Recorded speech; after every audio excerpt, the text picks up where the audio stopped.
Hi guys, नमस्कार। पिछले lecture में अपन ने अम्ल क्षार लवण वाले पार्ट की बात कर रहे थे अपन चैप्टर की। उसमें लगभग सब कुछ पढ़ लिया अपन ने, केवल बचा हुआ अपना साबुन और अपमार्जक। तो आज अपन इस लेक्चर में साबुन और अपमार्जक के बारे में पढ़ेंगे, जो अनेक कंपटीशन में भी काम आता है और 10th और 12th दोनों में ही कंपलसरी है, तो इनकी कॉमन है। तो आज अपन स्टार्ट करते हैं साबुन। ध्यान से देखें तो ये मैंने लिखा है यहाँ पर साबुन।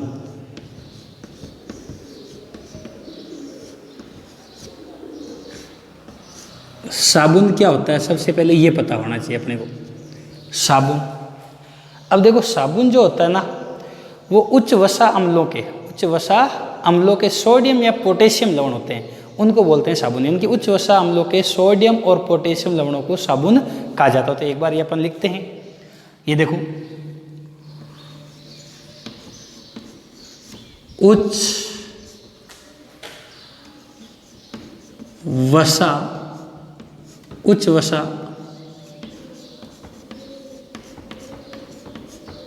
अम्लों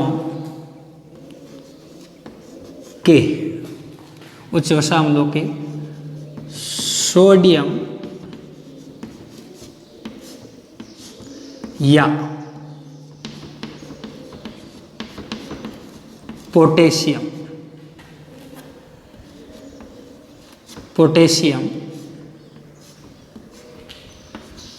लवण साबुन कहलाते हैं। साबुन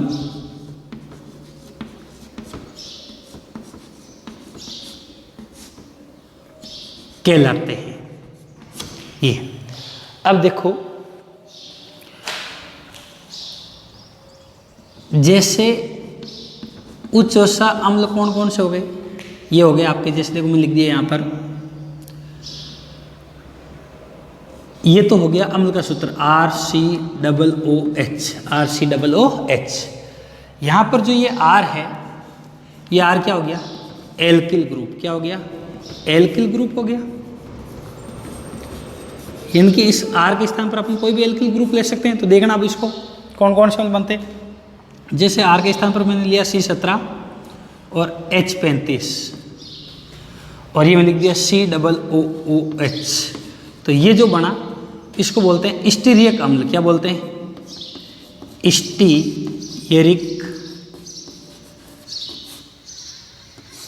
स्टीरिक अम्ल। इसी प्रकार से अगर मान लो एल्किल ग्रुप में यहाँ पर मैं 35 की जगह C17 H33 ले लूँ, तो ये जो अम्ल बनेगा इसको बोलते हैं ओलिक अम्ल। क्या बोलते हैं, ओलिक अम्ल। इसी प्रकार से यदि एल्किल समूह में मैं C15 और H31 COOH लेता हूँ, तो इसको बोलते हैं पामिटिक अम्ल। क्या बोलते हैं, पामिटिक अम्ल। अब ये देखो, जो मैंने उच्च वसा अम्ल लिखे, ये सब के सब क्या हो गए, उच्च वसा अम्ल। उच्च वसा अम्ल, ये क्या है, उच्च वसा अम्ल है, उच्च वसा अम्ल है ये। अब इस उच्च वसा अम्ल में जैसे इनके किसी, ये तीन जो मैंने लिखे हैं, इनमें से किसी का भी अगर अपन ट्राई एस्टर लें, क्या लें अपन, ट्राई एस्टर, तो वो किस में काम आते हैं, साबुनीकरण की क्रिया में काम आती है। इनकी इसकी क्रिया अपन किससे करवा सकते हैं, एस्टर बना लेंगे, ट्राई एस्टर। तो देखो कैसे, साबुन बनाने के लिए अपन क्या करते हैं, जिसमें लिखा CH2 और ये मैं लिख दिया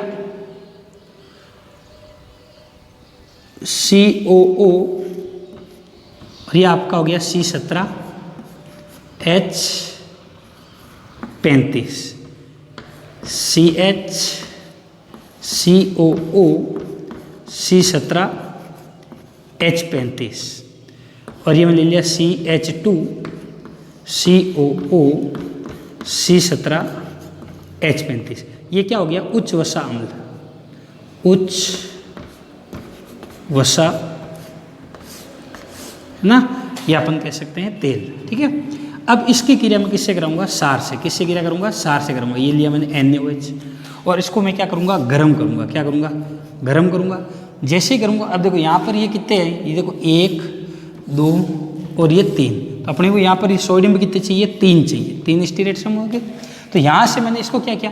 पृथक किया। यहाँ से ये पृथक और यहाँ से ये पृथक, तो सीधा ये OH उधर चला जाएगा। तो क्या होगी? देखो CH2 CH CH2 OH OH और OH।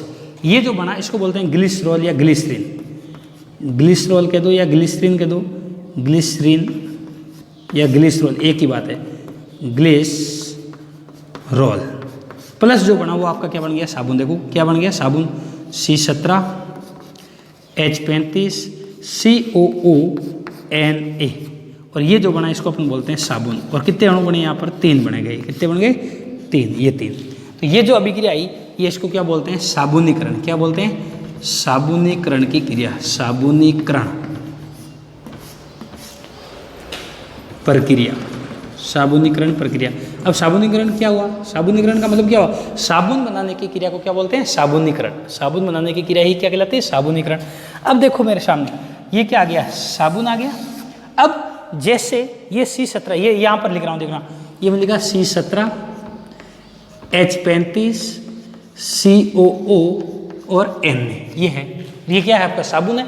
अब देखो यहाँ पर ये क्या आ गया आपका? ये पूरा का पूरा एल्किल समूह है नहीं? तो यानी कि मैं क्या लिख सकता हूँ? RC और ये खोल के समझो आपको, तो डबल बॉन्ड O और ये Na। तो ये आपका क्या बन गया? ये आपका हो गया साबुन। क्या हो गया? साबुन। तो मैंने यही तो आपको परिभाषा लिखाई कि देखो उच्च वसा अम्लों के, तो ये उच्च वसा अम्ल, इसमें उच्च वसा मान लिया, और ये सोडियम, तो उच्च वसा अम्लों के सोडियम या पोटेशियम लवण को अपन क्या बोलते हैं? साबुन बोलते हैं। तो ये एक साबुन का सामान्य चीज़ आपके सामने आ गई। ये साबुनीकरण की क्रिया होगी। यानी कि यह जहाँ पर ये C17 H35 अपन ले रहे हैं, ये क्या है? आपका R है। इसको आप क्या मान सकते हो? R मान सकते हो। और यहाँ R रख दोगे तो यहाँ पर अपने आप क्या आ जाएगा? R आएगा। यानी कि ये स्ट्रक्चर आ जाएगी। तो एक बार वापस देख लो, उच्च वसा अम्लों के सोडियम या पोटेशियम लवण क्या कहलाते हैं? साबुन कहलाते हैं। जैसे उच्च ये बन ये एक सामान्य अम्ल का सूत्र हो गया कार्बोक्सिलिक अम्ल का। ये R बराबर बनने रखा एल्किल समूह। तो देखो C17 H35 रखते हो तो स्टेरिक अम्ल, 33 रखते हो तो ओलिक अम्ल, और C15 H31 होता है तो वो पामिटिक अम्ल कहलाता है। और ये जो अभिक्रिया है, ये साबुन बनाने की अभिक्रिया, ये क्या है? ट्राई एस्टर है। देखो ये समूह आ गया ना, इस समूह को बोलते हैं एस्टर। क्या बोलते हैं? एस्टर। इस समूह को अगर खोल के लिखना चाहो तो ये ऐसे होता है, C डबल बॉन्ड O और O, और ये इस प्रकार से। इस समूह को बोलते हैं एस्टर। क्या बोलते हैं? एस्टर। तो यानी कि ये ट्राई एस्टर है। इसकी क्रिया किससे करवाई? सार से करवाई और गर्म किया, तो ये अपने पास में आ गया साबुन। अब ये ग्लिसरॉल और साबुन का जो मिश्रण आता है, ग्लिसरॉल और साबुन का जो ये मिश्रण आता है, इसको सामूहिक रूप से बोलते हैं लाई। क्या बोलते हैं? लाई बोलते हैं। क्या बोलते हैं? लाई। इस मिश्रण को सामूहिक रूप से लाई बोलते हैं। अब ये जो ग्लिसरॉल होता है ये तो ऊपर रहता है, और इसको अवक्षेपण करने के लिए इनकी साबुन का अवक्षेपण क्या करते हैं? अवक्षेपण। साबुन का अवक्षेपण करने के लिए उस विलयन में क्या मिलाते हैं? सोडियम क्लोराइड मिलाते हैं। क्या मिलाते हैं? सोडियम क्लोराइड मिलाते हैं। इस बात का ध्यान। साबुन का अवक्षेपण करने के लिए सोडियम क्लोराइड मिलाया जाता है। किसमें? विलयन में। ठीक है, तो आप इसका स्क्रीनशॉट लो, फिर आगे चर्चा करते हैं।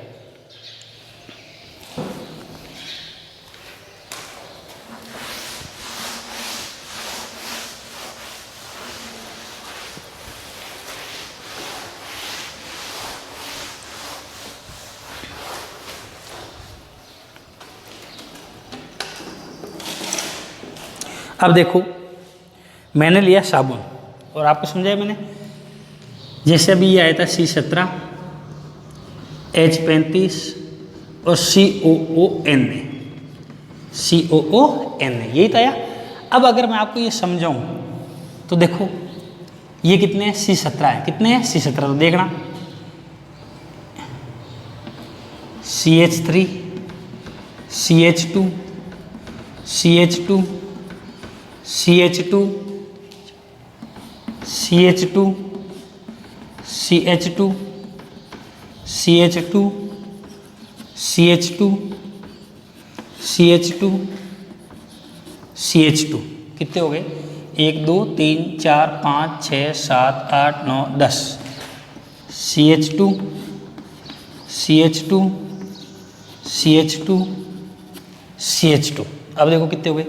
1 2 3 4 5 6 7 8 9 10 11 12 13 14, ये 15 16 और ये 17 और ये आपका आ गया वापस वो देखो C डबल बॉन्ड O और ये आ गया N, ये हो जाएगा प्लस और ये हो जाएगा माइनस। तो देखो ये मैंने पूरा इसका आपको एक एग्जाम्पल लिया साबुन का, ये स्टीरियट आयन वाला समझाने के लिए।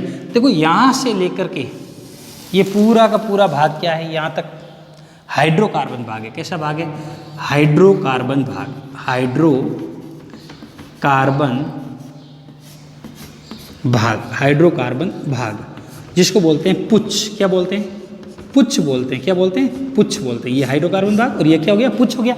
और ये जो भाग कहलाया, ये आपका पूरा का पूरा ये भाग, ये क्या कहलाएगा? आयनिक भाग। क्या कहलाएगा? आयनिक भाग, आयनिक भाग कहलाता है ये आयनिक भाग। ठीक है, आयनिक भाग हो गया। अब जो ये पुच्छ वाला भाग होता है, ये जो होता है पुच्छ वाला भाग, ये कैसा होता है? ये होता है आपका जल विरागी। कैसा होता है? जल विरागी। जल विरागी का मतलब क्या हो गया?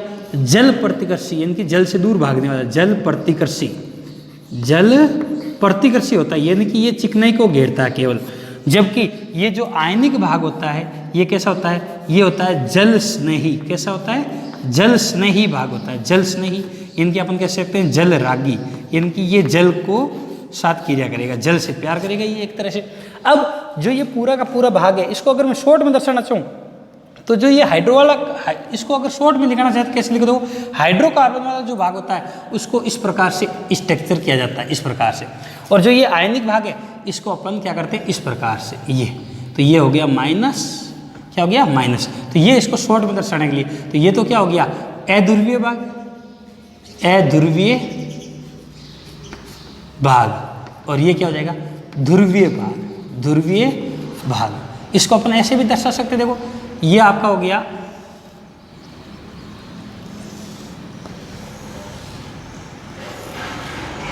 ये सोडियम, ये माइनस, और ये तो आपकी हो गई पुंछ। क्या हो गई? पुंछ। और ये आपका हो गया आयनिक भाग। क्या हो गया? आयनिक भाग। यानी कि ये साबुन के अणु को दर्शाने का तरीका है आयनिक भाग। बस ये याद रखना। क्या याद रखोगे?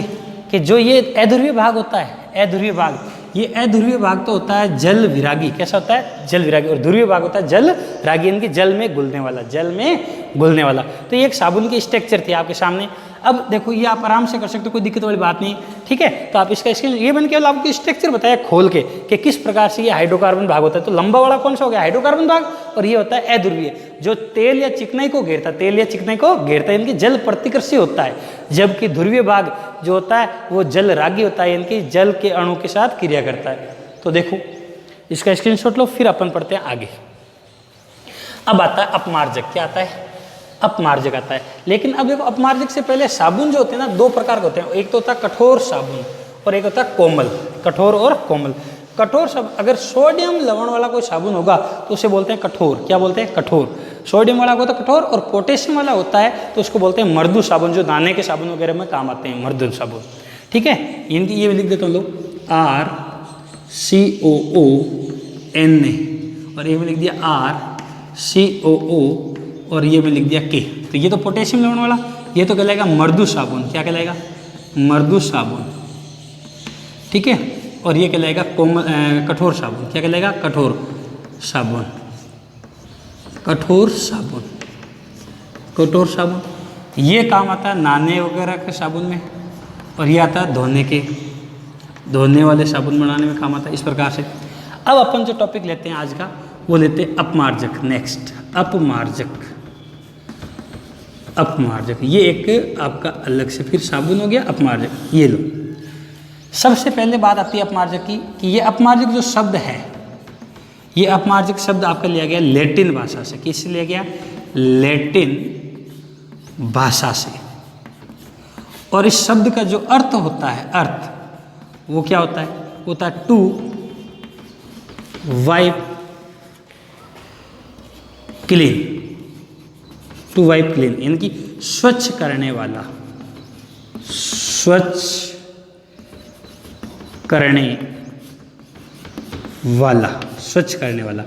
और ये जो अपमार्जक होता है, इस अपमार्जक को बोलते हैं साबुन विहीन साबुन विहीन साबुन, साबुन विहीन साबुन। क्यों?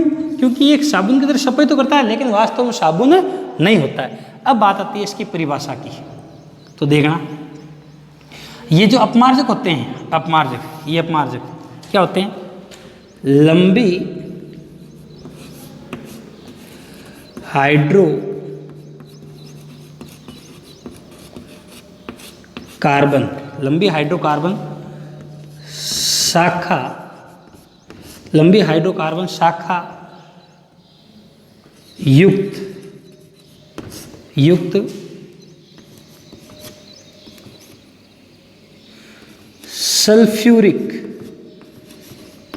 सल्फ्यूरिक अम्ल, सल्फ्यूरिक अम्ल या सल्फोनिक अम्ल के सोडियम लवण होते हैं, सोडियम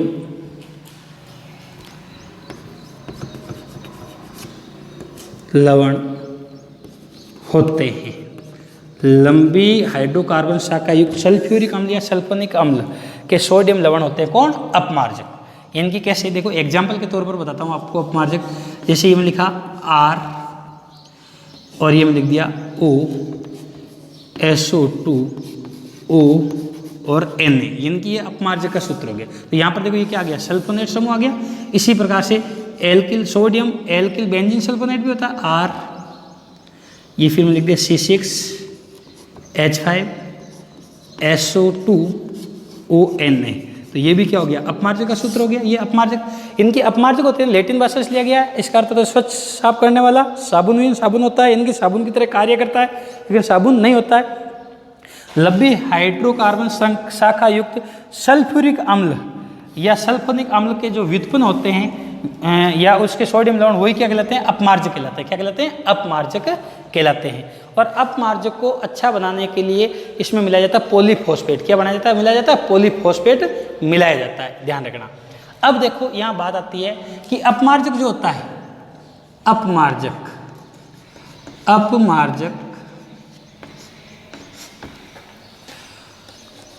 कठोर, अपमार्जक कठोर जल में भी जाग, इनकी सफाई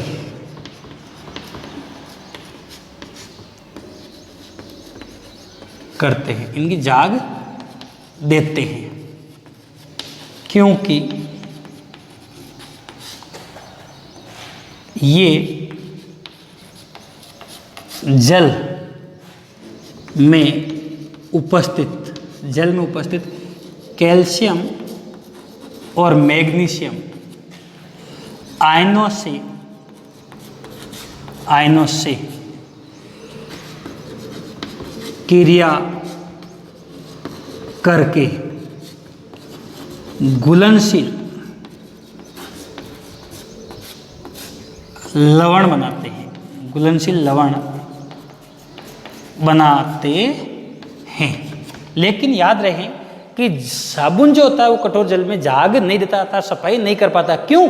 क्योंकि साबुन कठोर जल में उपस्थित कैल्शियम व मैग्नीशियम लवण से क्रिया करके अघुलनशील लवण बना लेते हैं। क्या बना लेते हैं?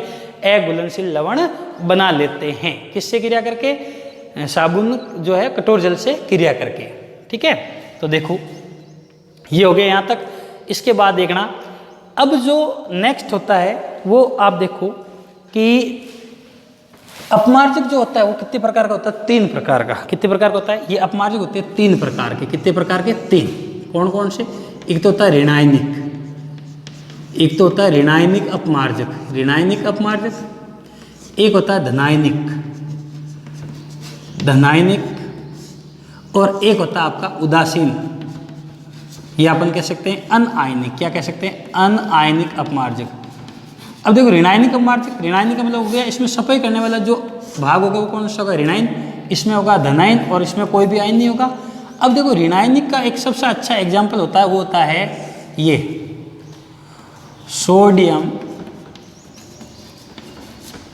Sodium lauryl, sodium lauryl sulphate, sodium lauryl sulphate, ये याद रखना इंपॉर्टेंट है। ये कई बार पूछा जा चुका है। ये अपमार्जक उदाहरण सोडियम लोरिल सल्फेट। इसका एक नाम और भी होता है, क्या नाम होता है? Dodecyl, dodecyl sodium sulphate, sodium sulphate, dodecyl sodium sulphate. डोडे यानी 12, कितने हो गए? 12 हो गए। तो ये आप इसका स्क्रीनशॉट लो, फिर मैं आपको सोडियम लोरिल सल्फेट का आपको क्या बताता हूँ स्ट्रक्चर, फिर आगे बढ़ते हैं। ठीक है, तो आपको पता चल गया होगा कि अपमार्जक जो होते हैं लैटिन भाषा से लिया गया है, टू वाइप क्लीन, स्वच्छ करने वाला। अपमार्जक को ही साबुन विहीन साबुन बोलते हैं। क्यों? क्योंकि साबुन की तरह कार्य करता है लेकिन वास्तव में साबुन नहीं होता है। अपमार्जक की डेफिनेशन क्या होगी कि लंबिक हाइड्रोकार्बन शाखा युक्त सल्फ्यूरिक अम्ल या सल्फोनिक अम्ल के सोडियम लवण होते हैं। अच्छा, अपमार्जक कठोर जल में झाग देते हैं, इनकी सफाई कर सकते हैं। ये अपमार्जक के कुछ उदाहरण हो गए। अपमार्जक 3 प्रकार के होते हैं, ऋणायनिक, धनायनिक और उदासीन। ऋणायनिक में सबसे इंपॉर्टेंट एग्जांपल आपका है sodium lauryl sulphate, dodecyl sodium sulphate, इसी को बोलते हैं। इसका स्ट्रक्चर इसका बनाते हैं अभी, आप इसका स्क्रीनशॉट लो, फिर आगे बढ़ते हैं। नेक्स्ट,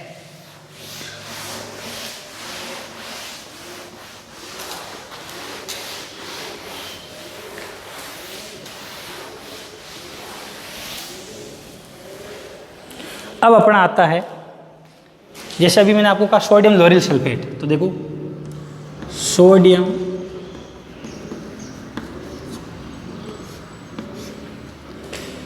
लोरिल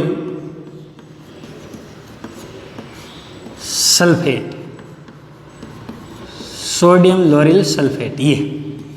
अब इसका जो सूत्र होता है वो क्या होता है? वो होता है CH3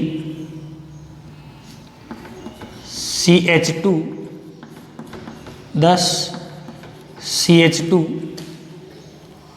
O SO2Na, SO2ONa, ये हो गया सोडियम लोरिल सल्फेट। स्ट्रक्चर देखो इसका कैसा हो गया, यही तो हुआ CH3 CH2 और ये हो गया आपके 10, इनकी 10 और एक 11 और एक ही हो गया 12, और फिर क्या हो जाएगा O, ये हो गया S, डबल बॉन्ड O और ONA। अब इसी को क्या बोलते हैं? डोडेकाइल। ये क्या हो गया? डोडेकाइल, डोडेकाइल। ये हो गया सोडियम, ये सोडियम, और SF4 को आप जानते हो क्या बोलते हो? सल्फेट। ये क्या हो गया? सल्फेट हो गया, तो ये हो गया सल्फेट, डोडेकाइल सल्फेट। बोलो कर सकते कि नहीं कर सकते हो? अब एक आता है आपका मिसेल। क्या आता है? मिसेल। इसको कुछ तो ऐसे लिखते हैं मिसेल और कुछ लिखते हैं ऐसे मिसेल, एक ही है, कोई फर्क नहीं पड़ेगा, मिसेल। ठीक है, मिसेल। अच्छा, अब देखना, आप सबको पता है कि ये क्या है? साबुन का अणु, साबुन अणु, और आप सबको दिख रहा है ये कैसा भाग है? अध्रुवीय। कैसा भाग है? अध्रुवीय भाग। और ये कैसा भाग है? ध्रुवीय भाग। कैसा है? ध्रुवीय भाग। ये ध्रुवीय भाग हो गया। ये क्या होता है? जल विरागी, जल विरागी, यानी कि जल से दूर भागने वाला, जल विरागी। और ये कैसा होता है? जल रागी, यानी कि जल में घुलने वाला, जल रागी। ठीक है, अब देखो, जैसे ये कपड़े के ऊपर कोई तेल की चिकनाई है, ये तेल की बूंद क्या आ गई? ये तेल की बूंद आ गई। ये लो तेल बूंद, ये मैं कह सकता हूँ गंदगी। क्या कह सकता हूँ? गंदगी। ठीक है, अब देखो ये साबुन का अणु आएगा, जब कपड़े के ऊपर अपन साबुन लगाते हैं तो यानी कि जो ये अध्रुवीय भाग होता है ये किससे चिपक जाएगा? चिकनाई से, और यहाँ से आके चिपके, और इस प्रकार से ये जुड़ते हुए गोल संरचना बनाते हैं। क्या बनाते हैं? गोल संरचना। ये इस प्रकार से सभी साबुन का अणु इस चिकनाई के चारों ओर इस प्रकार से गोल व्यवस्थित हो जाएंगे, और किसका निर्माण करेंगे? मिसेल का। इसी संरचना को बोलते हैं मिसेल। क्या बोलते हैं? मिसेल बोलते हैं। तो ये जो बना इसको बोलते हैं मिसेल। क्या बोलते हैं? मिसेल बोलते हैं। इसमें ये जो वाला भाग है ये कैसा भाग है? जल विरागी, जल रागी, जल रागी भाग है इनकी जल की ओर, और ये कैसा हो गया जल विरागी। तो ये अपने आप कहाँ आ गए तेल के चिकने के पास। तो ये जो संरचना बनी इसको बोलते हैं मिसेल। क्या बोलते हैं? मिसेल। और जो ये क्रिया हुई इसको क्या बोलते हैं? मिसेलीकरण। तो यहाँ पर ये तो मिसेल की बात हो गई। अब जैसे मैं लिखता हूँ मिसेलीकरण, क्या लिखता हूँ? मिसेलीकरण, मिसेलीकरण इनकी मिसेल बनाने की क्रिया, या इसी को बोलते हैं सफाई की क्रिया। क्या बोलते हैं? सफाई की क्रिया। सफाई की क्रिया वही क्या कहलाएगी आपकी? मिसेलीकरण। क्या कहलाएगी? मिसेलीकरण। ठीक है, तो ये ध्यान से रखें, इसका आप स्ट्रक्चर लो। ये हो गया आपका मिसेल। क्या हो गया? मिसेल। ठीक है, तो फिर अपन पढ़ते हैं साबुन और अपमार्जक में अंतर। साबुन और अपमार्जक में अंतर, तो ये आप साफ करो, सॉरी स्क्रीनशॉट लो, फिर इसके बाद आगे बढ़ते हैं। तो नेक्स्ट जो अपना टॉपिक आता है वो आता है साबुन और अपमार्जक में अंतर।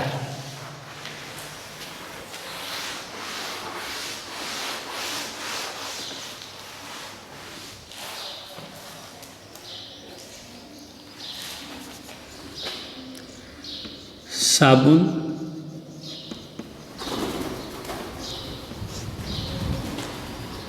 और अपमार्जक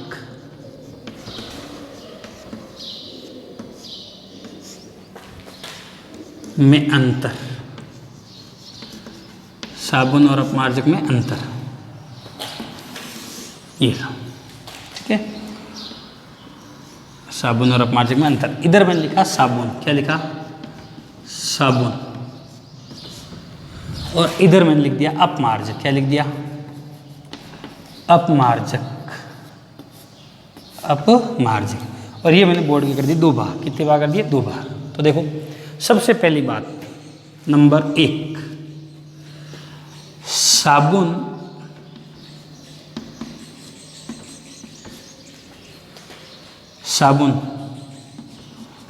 उच्च वसा वाले सोडियम या पोटेशियम लवण होते हैं। सोडियम या पोटेशियम लवण होते हैं, पोटेशियम लवण होते हैं। जबकि अपमार्जक क्या होते हैं? लंबी हाइड्रोकार्बन, लंबी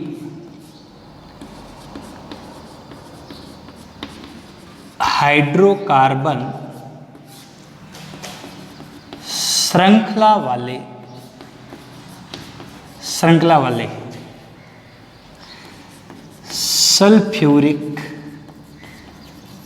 सल्फ्यूरिक अम्ल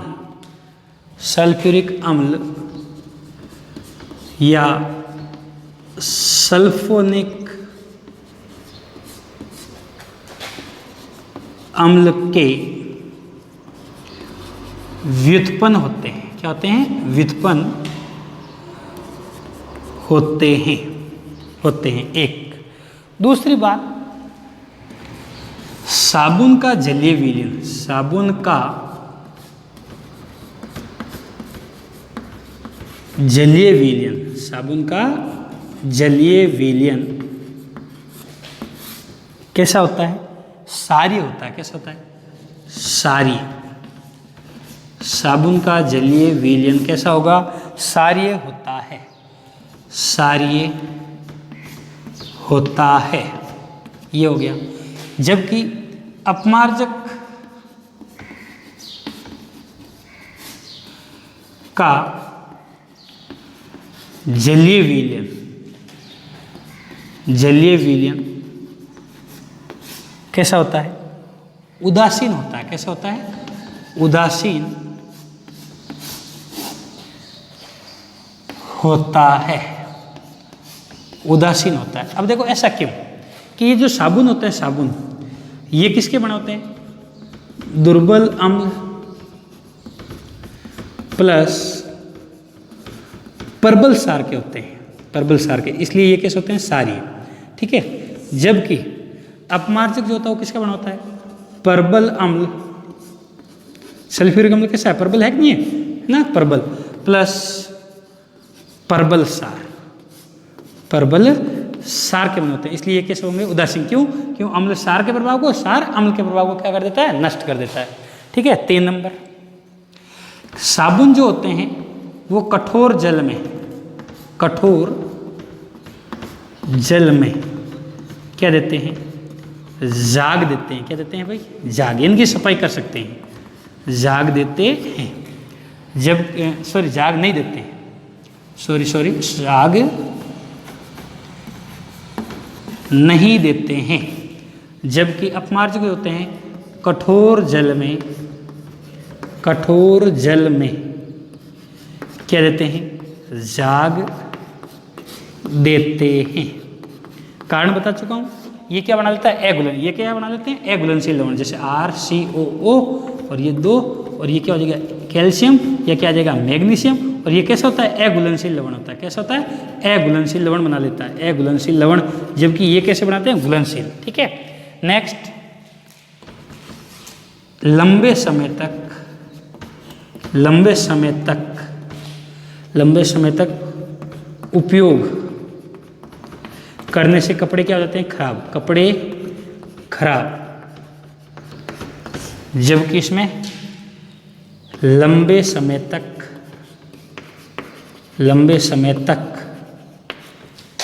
उपयोग करने पर